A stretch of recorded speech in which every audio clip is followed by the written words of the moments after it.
السلام عليكم ورحمة الله وبركاته حبايب قلبي. النهاردة بقى هنعمل ايه مع بعض؟ النهاردة الأكلة سهلة وبسيطة والناس كلها بيحبوها، الأولاد كلها بيحبوها. ده عندنا ايه؟ عيش سوري زي ما انتم شايفين. أنا جبت عيش سوري ما عملتوش في البيت، هعمله مرة معاكم، بس أنا طبعا ايه استسهلت، يعني قلت ان احنا ايه نعمله على طول، يبقى جاهز الأكل، يبقى جاهز على طول النهاردة ومش عايزة أتعب. تعالوا بقى نشوف هنعمل ايه. قطعت البصل زي ما انتم شايفين وعملت فلفل كمان. عندك فلفل الوان حطي، بس هم عيالي فقريين ما بيحبوش الفلفل الالوان. تمام. اول بس ما الايه ما التتبيله بتاعت البصل يتبل كده اقوم منزله على طول الفراخ. هعمل النهارده بالايه بالفراخ نفس التتبيله اللي احنا عملناها للمكرونه. الاكل بتاع الصيف بيبقى عايز يا جماعه، عايز حاجات ايه خفيفه كده، والولاد بيحبوا الحاجات الخفيفه دي. طبعا احنا غاسلين الفراخ بتاعتنا ومقطعينها وغاسلينها، نحط على طول نقلب بقى.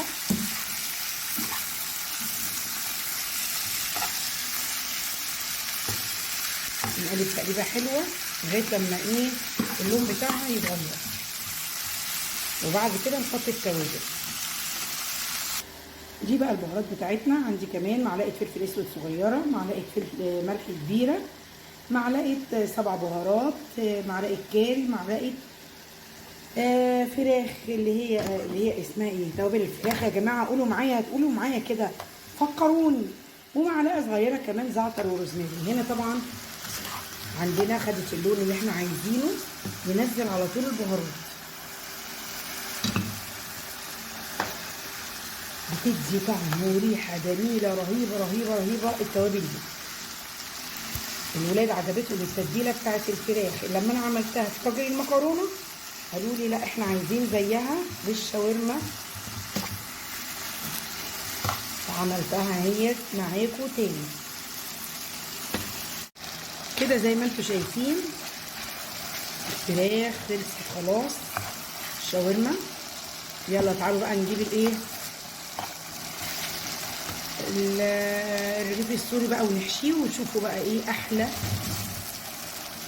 سوري تاكلوه من ايد يوميات مطبخ الاسم.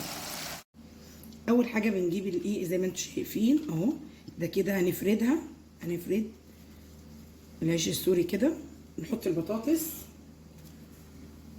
بعد كده نحط ايه الفراخ،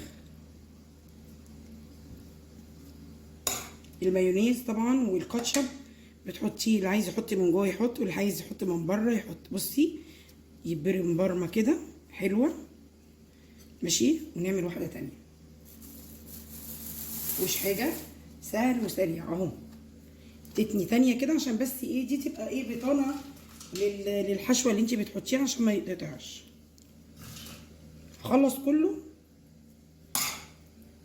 واوريه لكم بقى في الاخر واحنا بنعمله على الايه على الجريل اهو. نفس الحكايه شايفين اهو.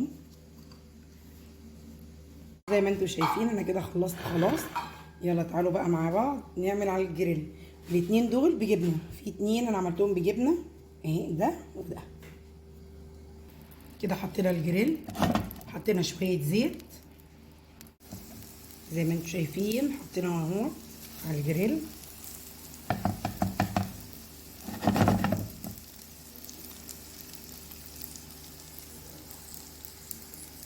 اول ما ياخد لون نقلب على طول على الناحيه الثانيه، ياخد كده زي ما انتم شايفين اللون الذهبي، وقلبنا.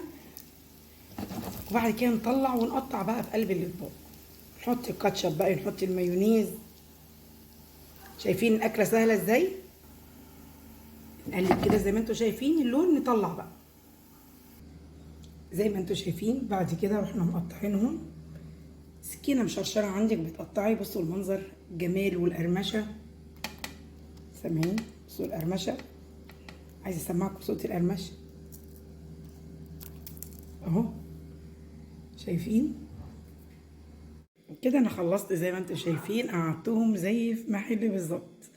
اتفضلوا معايا عشاء خفيف او غدا خفيف، إيه اللي عشان طبعا الحر اللي انتوا عارفين الجو ايه صعب قوي قوي، فلازم ان احنا نعمل ايه حاجه ايه سريعه وخفيفه. اقول لكم بقى لو عجبك الفيديو ما تنسيش السبسكرايب ليوميات مطبخ الياسمين ورأيك وتعليقاتك، واقول لكم السلام عليكم ورحمة الله وبركاته مع احلى متابعين في الدنيا.